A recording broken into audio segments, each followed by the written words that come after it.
Kuya Dio, worth it ba cards at ano difference niya sa kush? Sana ma-notice. Shoutout sa'yo, Boss John Ray Aporada. Maraming salamat sa question mo. Dalawang question yung dunahin muna natin. Yung isa, kung worth it ba mag-cards?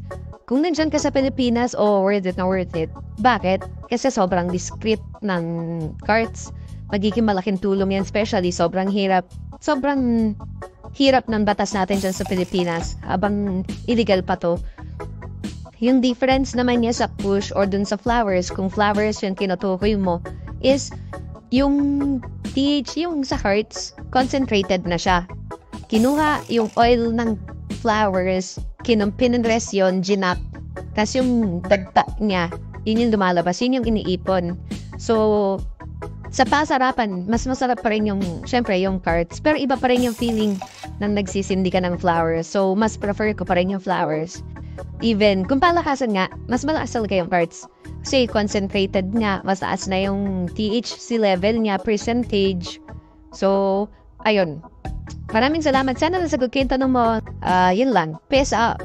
Keep safe. Stay good.